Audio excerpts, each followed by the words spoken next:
Okay, so let's unpack this. There's this image, right? It kind of defies everything we expect from modern celebrity drama. We're talking A-list star Chris Brown walking into a London courtroom. But not, the usual circus, no cameras flashing, no screaming fans, just him, head down, totally unannounced. And the surprise move, it apparently caused, well, what some reports called total chaos in legal circles. But it was the lack of noise, the quietness of it that was really striking. Yeah, it was a tactical shockwave, really. I mean, after nearly 2 years of this assault allegation just kind of floating out there, his sudden quiet appearance back in the legal process, it signals a huge shift in how he's handling these serious charges. A paradigm shift, maybe? Possibly. It forces everyone, the media, the public, to focus on a legal substance, not the usual spectacle. And that's really our mission for this deep dive, isn't it? To get past those initial headlines and figure out what really happened inside Westminster Magistrates Court that day. How did a 2-year-old charge suddenly get this serious momentum? And maybe more importantly, what are these unexpected strategies, legal, PR, that are being used? Could they actually reshape how these high-profile celebrity cases play out in the future? Well, that moment of calculated stillness, that quietness, it speaks volumes. Legal issues like this, they don't just vanish. Sometimes you need a deliberate effort to clear the air. And the location, London, plus the silence. That's key. Absolutely key. Think about it. If his team had announced he was showing up, it would have been wall-to-wall coverage, right? Well, every move dissected. By just arriving, no warning, they basically controlled the first, say, 24 hours of the story just by withholding access. Silence became the strategy. Okay, let's set the stage properly, though, because the UK context is everything here. We need to rewind the tape, maybe nearly 2 years, to get the background on the alleged incident itself. Yeah, we do.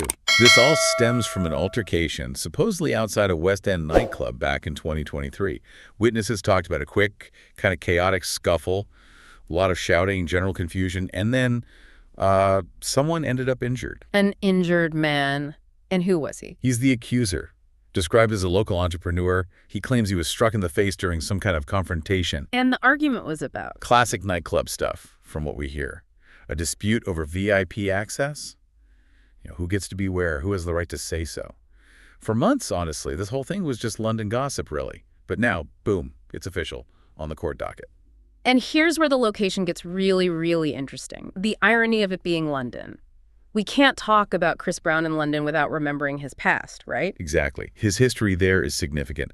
After his 2009 conviction in the U.S., UK authorities, they denied him entry for years. For a long time, London was basically off limits. It was. For over a decade, London was, you could say, a prohibited zone for him. Then, in 2023, things changed. There was a definite thaw. He was allowed back in. He performed sold-out shows, which, meant huge financial opportunity for promoters. And maybe it was a sort of quiet acknowledgement by the system of his rehabilitation, perhaps. That thaw felt massive at the time, like a cultural second chance almost. It showed how sometimes commercial power, ticket sales can maybe smooth over past moral or legal issues. Yeah. But now, the same city that essentially gave him the green light for those shows for commercial reasons is the same city tasked with deciding his fate on this new charge. It's a total full circle reckoning. And that reckoning is happening under a different legal system than, say, in the U.S. The UK legal environment here is critical, especially the specifics of the assault charge itself. Okay, tell us about that difference. What does it actually mean for his defense team's strategy? Right, so what's really fascinating here is the burden of proof.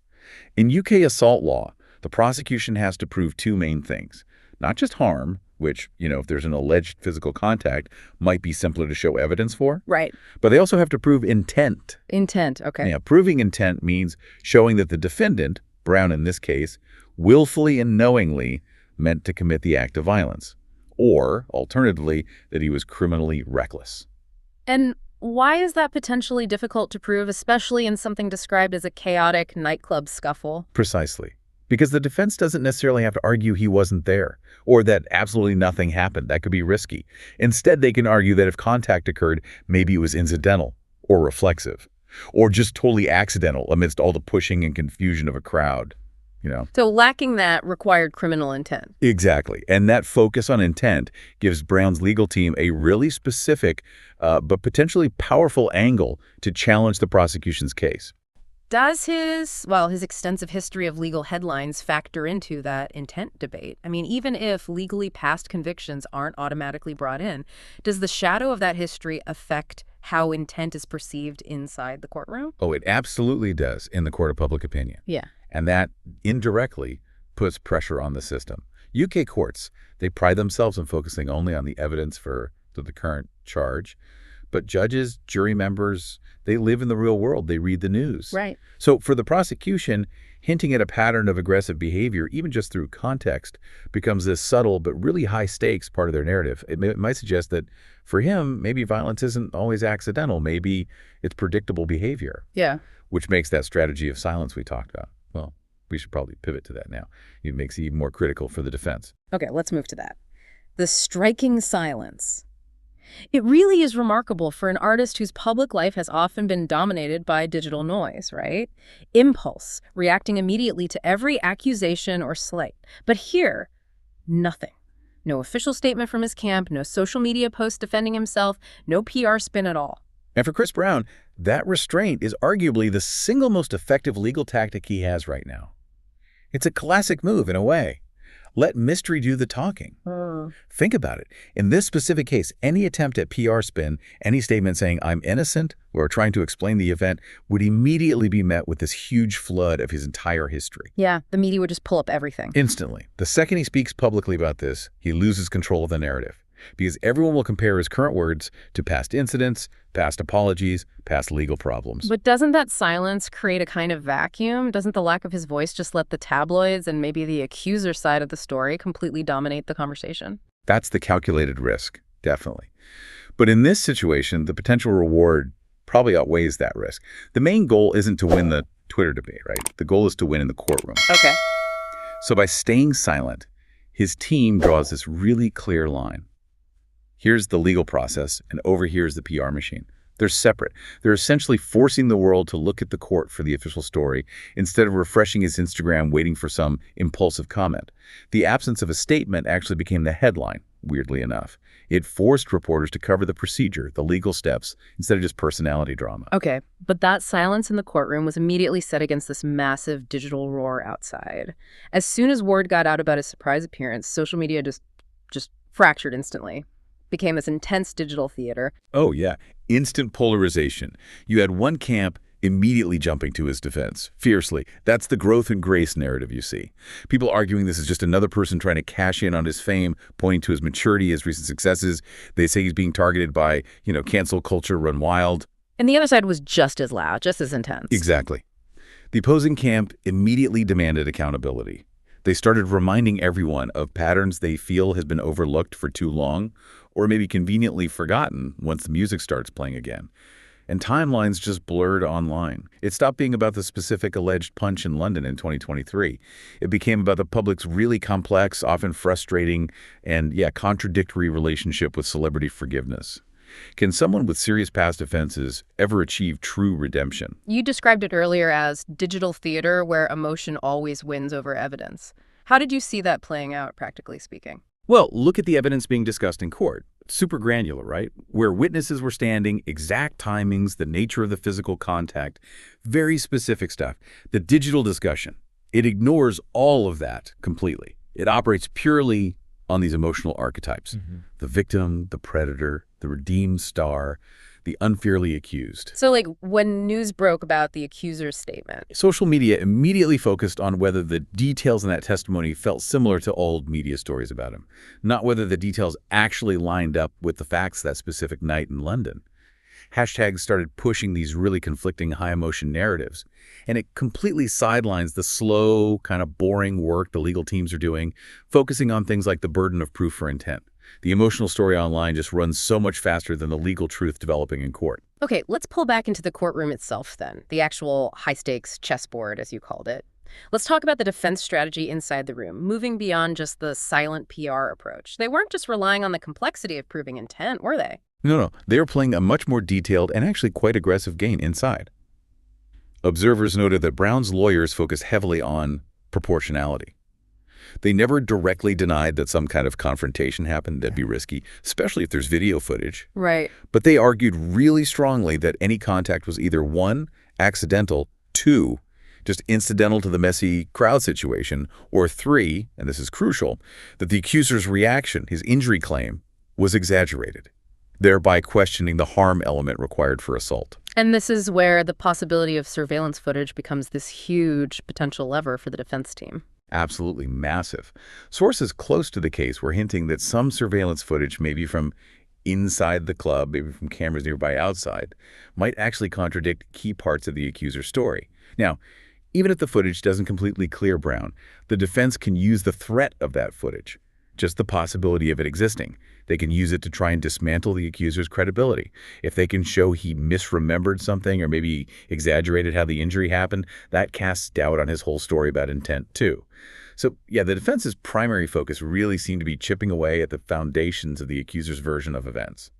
Meanwhile, the accuser's testimony, according to critics anyway, painted a picture that aligned maybe too neatly with Brown's past controversies, suggesting perhaps a deliberate framing of the narrative.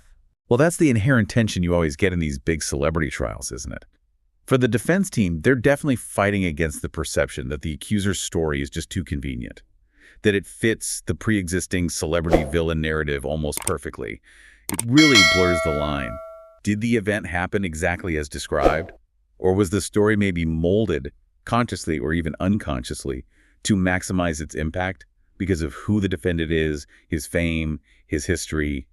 It's tough. And then apparently came a moment that sort of shifted the energy in the hearing, something that changed the direction of the discussion a bit. Yeah, that seemed to be the introduction of a fresh witness, someone who was reportedly standing very close to where the incident actually happened. And crucially, this wasn't necessarily a witness saying Brown was innocent. It was a witness whose testimony contradicted earlier statements from others, including the accuser, but in subtle yet significant ways. Subtle how? Like what kind of details? Things concerning the timing of the contact, maybe? Or the exact distance between Brown and the accuser just before it happened. Think about, like, the geometry of the scuffle. Was the accuser standing right there, 2 feet away, clearly struck? Or was he maybe 3 people back in the crowd, possibly shoved by someone else entirely? Or maybe just falling during the general chaos? Okay, so introducing doubt about the specific. Exactly. This new testimony, it seemed to introduce genuine uncertainty into the record, not PR spin, but actual conflicting accounts. Yeah. And that apparently led to some murmurs that maybe the prosecution's case wasn't the straightforward slam dunk that perhaps some people assumed it was going to be. It complicated the simple narrative, which is always a win for the defense team. And amidst all this back and forth, all this complexity and legal maneuvering, the presiding magistrate, who apparently remained very composed throughout, delivered a statement that kind of cut through all the noise, didn't it? Brought the focus back. Yes. It was reported as a very powerful moment, actually. The magistrate stated quite clearly something like, "Celebrity does not exempt one from scrutiny, nor from fairness." And that quote really resonated. It echoed across newsrooms. Why?